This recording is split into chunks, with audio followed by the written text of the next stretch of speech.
तो 90 डेज की हमारी स्ट्रेटेजी क्या होनी चाहिए जेई मेंस को लेकर। देखो दो कंपोनेंट है, एक क्लास 11th वाला और एक क्लास 12th वाला। 11th वाला कंपोनेंट आप ब्रेक में या हॉलीडे जब होती है तब आपको दुरुस्त करना चाहिए, जब आपको टाइम मिले। और रही बात क्लास 12th की, बट मैक्सिमम बच्चे ऐसे बोलते हैं कि सर हमारी क्लास 11th बर्बाद है, तो इस रिवीजन वाले टाइम पे आपको सिर्फ और सिर्फ क्लास 11th के चैप्टर्स पे ही ध्यान देना चाहिए भाई। 18 से लेकर 28 अक्टूबर तक आप बोल सकते हैं कि हमें दिवाली ब्रेक मिल रहा है, इसमें छठ पूजा छुट्टी भी मेरे ख्याल से इंक्लूड हो चुकी है। 9 चैप्टर का टारगेट रखिए, टारगेट थोड़ा ज्यादा लगे तो उसको कम करके 6 चैप्टर पे आ जाओ, मतलब हर सब्जेक्ट के 2-2 चैप्टर निपटा लो। अब अगर मैं आपको बोलूं कि सर अब हमारे पास में 90 डेज लेफ्ट है ना, तो 90 डेज की हमारी स्ट्रेटेजी क्या होनी चाहिए जेई मेंस को लेकर। ऑल्दो हम लोग जो है वो पढ़ाई कर रहे हैं, बट आने वाले 90 दिनों में भी सर हमें थोड़ा मोटिवेशन मिल जाए, हम अपनी एफिशिएंसी बढ़ा पाए, तो इसके लिए क्या स्ट्रेटेजी होनी चाहिए। तो पहली चीज देखो, दो कंपोनेंट है, एक क्लास 11th वाला और एक क्लास 12th वाला। ठीक है, 11th वाला कंपोनेंट आप ब्रेक में या हॉलीडे जब होती है तब आपको दुरुस्त करना चाहिए, जब आपको टाइम मिले। और अब आपको टाइम मिलने वाला है, दैट इज दिवाली ब्रेक। ठीक है, क्या आ रहा है भाई, दिवाली ब्रेक आ रहा है ना। साथ साथ में फिर 1 या 2 दिन बीच में क्लास लगेगी, फिर छठ पूजा की भी छुट्टी होगी सैटरडे संडे मिलाकर। अगर मैं मोटा मोटी बात करूं तो 18 से लेकर दैट इज 18 से लेकर 28 तक आपके पास में अक्टूबर की बात हो रही है। 18 से लेकर 28 अक्टूबर तक आप बोल सकते हैं कि हमें दिवाली ब्रेक मिल रहा है, इसमें छठ पूजा छुट्टी भी मेरे ख्याल से इंक्लूड हो चुकी है ना। तो आप क्या करेंगे, अच्छा इसमें 1 या 2 दिन आपको रिकॉर्डेड क्लास मिलेगी या क्लासेस आपकी लाइव होंगी। ठीक है, मतलब 90% आप फ्री ही हैं, 99% ऑब्वियसली। तो सर इसमें आप क्लास 11th का पर सब्जेक्ट, मतलब ईच सब्जेक्ट में आप 3-3 चैप्टर निपटा सकते हैं आराम से, है ना। Each subject 3 chapters. तो टोटल सर क्लास 11th के हमें कितने चैप्टर्स निपटाने हैं, तो 9 चैप्टर का टारगेट रखिए, टारगेट थोड़ा ज्यादा लगे तो उसको कम करके 6 चैप्टर पे आ जाओ, 2-2 मतलब हर सब्जेक्ट के 2-2 चैप्टर निपटा लो। प्रायोरिटी वाइज आप जाइएगा, मैथ्स की प्रायोरिटी मैंने ऑलरेडी आपको डिस्कस कर रखी है ना। मैथ्स की प्रायोरिटी लिस्ट जो है वो मैंने आपको ऑलरेडी डिस्कस कर रखी है कि क्लास 11th में जिनको नहीं पता वो प्लीज लिख लीजिए। सीक्वेंस एंड सीरीज सबसे प्रायोरिटी पर है, उसके बाद में सेकंड मोस्ट इंपॉर्टेंट। अच्छा ये जो भी मैं डाटा आपके साथ शेयर कर रहा हूं, दिस इज बेस्ड ऑन कि पिछले साल या पिछले कुछ सालों में नंबर ऑफ क्वेश्चंस ज्यादा कहां से आए हैं। ठीक है, तो वो एक डाटा शेयर किया जा रहा है कि इसके बेसिस पर आप इनकी प्रायोरिटी डिसाइड करो। ठीक है, तो पहले नंबर पर सीक्वेंस एंड सीरीज है, दूसरे नंबर पर आप बोल सकते हो बाइनोमियल थ्योरम है, तीसरे नंबर पर स्ट्रेट लाइन को आप रख सकते हो, फिर सर्कल्स है, कोऑर्डिनेट ज्योमेट्री जिसको हम बोलते हैं। ठीक है, और फिर आप बोल सकते हो कि हमारे पास में कॉम्प्लेक्स नंबर भी है, पीएनसी भी है। तो इस तरीके से आप इस प्रायोरिटी ऑर्डर में चलते हुए जो इन चैप्टर्स को वो निपटा सकते हैं।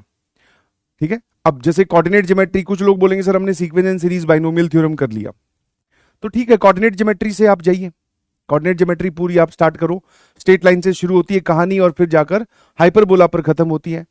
5 चैप्टर्स का एक पूरा बंच है, वो पूरा अगर आपका तैयार है तो वो एक बहुत मेजर और इंपॉर्टेंट पोर्शन है क्लास 11th का।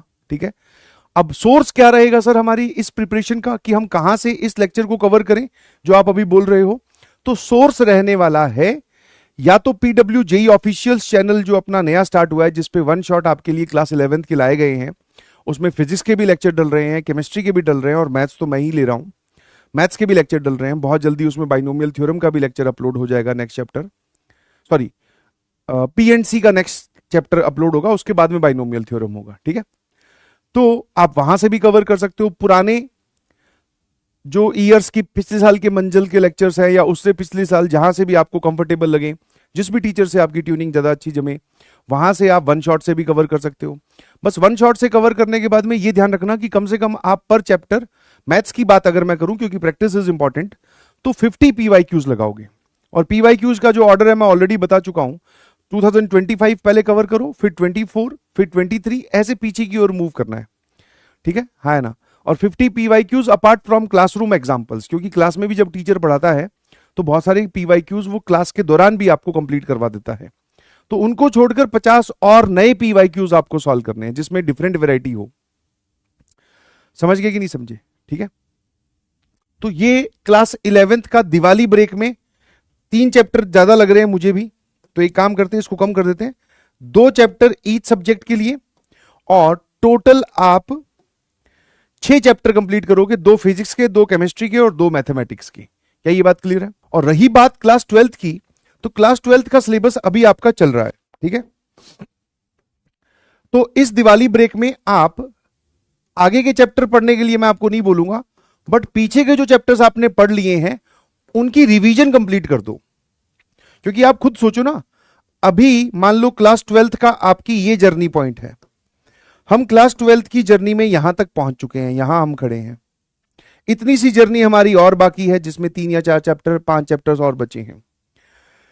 जैसे ही क्लास 12th खत्म होगी, क्लास 11th की रिवीजन चालू हो जाएगी, ठीक है। क्लास 11th की हमारी रिवीजन चालू हो जाएगी, और जैसे ही क्लास 11th की रिवीजन खत्म होगी, फिर यहां पर आपके पास में जेई मेंस होगा, ठीक है। जेई मेंस सेशन आ जाएगा सीधा सीधा। तो आप अगर ध्यान से इस पूरे पैटर्न को ऑब्जर्व करोगे तो आप देखोगे कि क्लास 12th के चैप्टर्स को रिवाइज करने का मौका हमें नहीं मिला, ठीक है।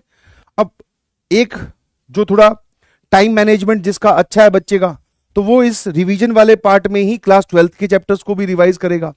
बट मैक्सिमम बच्चे ऐसे बोलते हैं कि सर हमारी क्लास 11th बर्बाद है, तो इस रिवीजन वाले टाइम पे आपको सिर्फ और सिर्फ क्लास 11th के चैप्टर्स पे ही ध्यान देना चाहिए भाई, क्योंकि अगर क्लास 11th बर्बाद है तो, समझ पा रहे हो मेरी बात? तो अगर क्लास 11th बर्बाद है तो फिर आपको इन्हीं पे ही ध्यान देना चाहिए। तो सर पता चला क्लास 11th दुरुस्त करने गए, क्लास 12th के टॉपिक भूल गए, तो क्लास 12th वाले टॉपिक को आप साथ साथ में अच्छे से रिवाइज करते हुए चले, ताकि आपको जब जेई मेंस देने जाओ तो आपको ये चीजें नई ना लगे। बस 1 या 2 बार पढ़ने पर, सिर्फ एक गो थ्रू करने पर ही वो चैप्टर्स, वो टॉपिक्स, वो क्वेश्चंस एकदम दुरुस्त हो जाएं, एकदम ताजा हो जाएं आपके दिमाग में। ऐसी रिवीजन आप अभी करिए इन दिनों में। फिर कुछ बच्चों का जिनका ये दोनों पार्ट बहुत अच्छा चल रहा है, ऐसे बहुत कम फ्रैक्शन है, तो उनसे मैं रिक्वेस्ट करूंगा कि आप फिर दिवाली में प्रैक्टिस पे ध्यान दीजिए, ठीक है। दिवाली असाइनमेंट टाइप से आप अपने आप को एक टास्क असाइन करो। अब सर ये दिवाली असाइनमेंट क्या है, आप हमें देने वाले हो क्या? मैंने कहा बहुत सिंपल है भाई, सब जगह अवेलेबल है, ठीक है। हाँ, वो जो PYQs वाली बात मैंने अभी बोली थी ना, तो वो PYQs वाला असाइनमेंट ही आपका दिवाली असाइनमेंट है। PYQs वाला ही आपका दिवाली असाइनमेंट है। पुराने ईयर्स के PYQs उठाए, 2025, 2024, 23, 22 इस ऑर्डर में, और चैप्टर्स में PYQs लगाना स्टार्ट कर दो। अगर आपकी क्लास 11th के चैप्टर्स दुरुस्त है तो फिर उसकी प्रैक्टिस करो। क्लास 12th के चैप्टर्स की आपने रिवीजन अच्छे से कर रखी है, प्रैक्टिस कीजिए। और जब आप एक बार पंच में PYQs कर रहे होंगे तो ऑन एन एवरेज 40-30 PYQs आप एक चैप्टर को, पर चैप्टर आप जरूर सॉल्व करें। ये उन बच्चों के लिए जिनका ये दोनों पार्ट कंप्लीटेड है, वो नेक्स्ट प्रोसेस है। ऐसा अमाउंट बहुत कम होगा, बट मैं उनको भी कैटर कर दूं, उनके लिए भी दिवाली असाइनमेंट। और सर ये PYQs कहां से मिलेंगे? मैंने कहा नेट पे जाओ, जिस चैप्टर के आपको PYQs चाहिए, जिस ईयर के चाहिए, वो आपको वहां पर PDF फॉर्म में मिल जाएंगे, वरना PW की जो ऐप है उस पर भी PYQs डले हुए हैं, free of cost. Library section में जाओगे, विद सॉल्यूशन डले हुए हैं, तो वहां से आप कर सकते हैं। और मैं बिल्कुल ऐसा नहीं बोल रहा हूं कि आप दिवाली वाला फेस्टिवल एंजॉय मत करो, किताबी कीड़े बन के बैठ जाओ एक दिन में। भाई अभी अगर तुम 7 घंटे पढ़ रहे हो तो दिवाली वाले दिनों में 14 घंटे पढ़ो, ऐसा फिजिकली पॉसिबल भी नहीं है। फेस्टिवल भी एंजॉय कीजिए, लाइट्स वाला फेस्टिवल है, पटाखे वटाखे मत बजाइए, पॉल्यूशन होता है उससे, ठीक है। मिठाई खाओ, टीवी देखो, घर वालों से बात करो, वो पूरा पार्टिसिपेट करो, उसमें कोई कमी मत छोड़ो। बट वो पार्टिसिपेशन भी आपकी जिंदगी में मतलब कितनी, 4 घंटे वो काम कर लोगे, बाकी देर पढ़ लो, मैनेज किया जा सकता है, समझ गए? या तुमने सोचा कि भाई मैं दिवाली वाले दिन पूरा एक भी, दिवाली वाले दिन पर्टिकुलरली उस दिन मैं किताब को हाथ नहीं लगाऊंगा, ठीक है, उससे पहले और उसके बाद वाले दिन में फिर रील बना दे। This is called age management. वो सबका अपना अपना डिपेंड करता है, ठीक है। ठीक है, स्कूल में भी स्कूल में क्या, फिर घर के बाकी एक्टिविटीज में पार्टिसिपेट करो, है ना। सफाई तो तुमसे अभी माँ बाप ने करवानी स्टार्ट कर दी थी, माता जी ने लगवा दिया हो तुमको पंखे साफ करने पे। वो हर घर की कहानी है, सभी लोग कर रहे हैं, मैं भी इस संडे को पंखे साफ करिए हैं, ठीक है।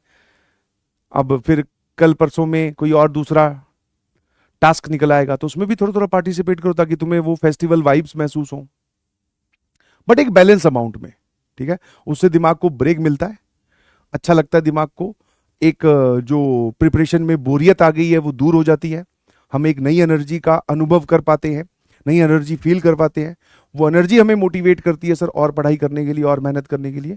तो do participate in the festivals, yes, ठीक है। और साथ साथ में अपनी पढ़ाई का भी ध्यान रखो, ठीक है।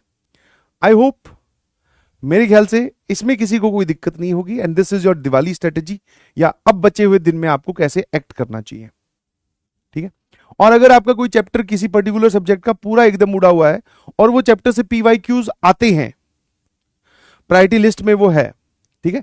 प्रायोरिटी लिस्ट भी अगर आप और जानना चाहते हो तो सर्च कर लीजिएगा मैथ्स प्रायोरिटी लिस्ट, है ना, तो मिल जाएगी यूट्यूब पे वीडियोस, बहुत सारी वीडियोस, 2-4 वीडियो तो मैंने ही बना रखी हैं। फिर केमिस्ट्री की चाहिए तो सब्जेक्ट का नाम बदल के केमिस्ट्री कर देना, फिजिक्स कर देना, मिल जाएगी सबकी प्रायोरिटी लिस्ट। तो अगर मान लो प्रायोरिटी लिस्ट में ऐसा कोई चैप्टर है जो आपका पूरा एकदम बर्बाद है, फॉर एग्जांपल कोई बच्चा बोले मुझे सीक्वेंस एंड सीरीज नहीं आता, लेट्स से एग्जांपल की बात कर रहा हूं मैं, तो सीक्वेंस एंड सीरीज पूरा चैप्टर बहुत बड़ा है, कुछ कुछ पार्ट उसका, कुछ कुछ पोर्शन डिफिकल्ट है, बट साथ साथ में पैरेलल में बहुत सारा पोर्शन जो है वो डुएबल भी है।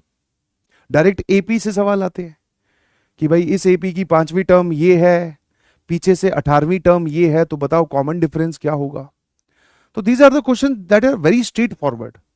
तो मेरी आपसे उन चैप्टर्स के लिए रिक्वेस्ट ये होगी कि जो चैप्टर्स आपके एकदम खोखले हैं तो उसको मिनिमम लेवल पे प्रिपेयर करके जाओ कि आपको बेसिक फॉर्मूलाज पता हो, और अगर आसान सवाल आसान टॉपिक से आपके शिफ्ट में अगर दिखाई दे तो वो आपसे ना बचे, क्योंकि जनरली एज ए स्टूडेंट हमारा जो सिलेबस को या किसी चैप्टर को छोड़ने का जो नजरिया होता है, मैं अपनी अगर बात करूं तो अगर मैंने कोई चैप्टर छोड़ा है, दैट मीन्स अगर उसमें वो ये भी पूछ रहा है ना कि ये एपी है जी, इसकी पहली टर्म 5 है, कॉमन डिफरेंस 11 है, तो बताओ 7th टर्म क्या होगी, तो मैं वो सवाल भी छोड़ दूंगा। बोले एपी तो मैंने छोड़ रखा है, तो भाई एक बार देख तो ले सवाल क्या पूछा है, समझ गए। ये जो ज्ञान की बात मैंने आपको बताई, ये उन चैप्टर्स के लिए जो आपके एकदम बर्बाद है, क्योंकि आप 12th में आ चुके हैं या ड्रॉपर हैं, फिर आप देख रहे हैं कि हाँ यार मेरे को 11th मेरी पूरी बर्बाद है। किस बेसिस पे आप बर्बाद बोल रहे हो? क्योंकि पढ़े हुए बहुत टाइम हो गया, थोड़ा थोड़ा धुंधला धुंधला, उसको बर्बाद नहीं बोलते हैं, उसको रिवीजन की कमी बोलते हैं। तो रिवाइज करने बैठेगा, दोबारा वन शॉट देखेगा, थोड़ी स्पीड बढ़ाकर देखेगा, तुझे वो सारी चीजें फिर से याद आ जाएंगी। उसको बर्बाद की कैटेगरी में नहीं बोलते, उसको भूले की कैटेगरी में बोलते हैं। बर्बाद वो होता है कि तुमने 11th में वो चैप्टर पढ़ा ही नहीं, या उस टाइम पे तुमने थोड़ी काम चोरी की, तुम्हें उसका कुछ नहीं पता, ठीक है। फॉर्मूले अगर धुंधले धुंधले याद आ रहे हैं, that means lack of revision. उसको बर्बाद की कैटेगरी में मत डालो, क्योंकि कुछ तो तुमने अपना लोड खुद ही बढ़ा रखा है। पूरी 11th बर्बाद, अरे ऐसा थोड़ी हो सकता है भाई। 11th में अगर मान ले तू लेक्चर के सामने आंखें बंद करके भी बैठा होगा, तो ऐसा तो है नहीं कि तुझे कुछ नहीं सुनाई दिया, कोई चैप्टर तो होगा, सेट थ्योरी तो आती होगी, सेट थ्योरी से भी सवाल आते हैं। पूरी बर्बाद नहीं है, आप उसको ध्यान से देखो, खुद एक कॉन्फिडेंस आएगा कि हाँ यार इतना पोर्शन तो कवर्ड है, बस रिवीजन की कमी है, मैं रिवीजन कर लेता हूं। और अपनी प्रिपरेशन को और दुरुस्त करने के लिए और अच्छा करने के लिए आप JEE crash course, JEE ultimate crash course भी ज्वाइन कर सकते हैं। जेई अल्टीमेट क्रैश कोर्स जो है वो 13 अक्टूबर से स्टार्ट हो चुका है। इसमें पूरा जेई मेंस का जो हमारा सिलेबस है वो कंप्लीट करवाया जाएगा, पीवाईक्यूज आपको सॉल्व करवाए जाएंगे, सारे टॉपिक्स कवर किए जाएंगे, लेजेंडरी फैकल्टीज आपको पढ़ाने वाले हैं। तो आप अगर कहीं फील कर रहे हैं कि भाई मेरा जेई मेंस में काफी मतलब वीक फील कर रहे हैं कि मेरी सर प्रिपरेशन अच्छी नहीं है, चाहे वो क्लास 11th की वजह से हो, चाहे क्लास 12th की वजह से हो, तो मेरे ख्याल से आपको एक बार इस क्रैश कोर्स को भी एक्सप्लोर करना चाहिए। और ये शुरू हो चुका है, तो इसमें कोई बैकलॉग ना बने, तो इसको आप जल्दी से ज्वाइन कीजिए। और अब जो है वो जेई मेंस नजदीक आ चुका है, तो किसी भी हालत में रुकना नहीं है भाई, अपना 100% एफर्ट डालिए। और ये वो समय है जहां पर बहुत सारे बच्चे ऐसे भी निकल कर आते हैं जो लास्ट मोमेंट पे सीरियस होते हैं और फिर अपनी जो बोलते हैं ना रैंक, मनचाही रैंक को वो अचीव कर जाते हैं, ठीक है।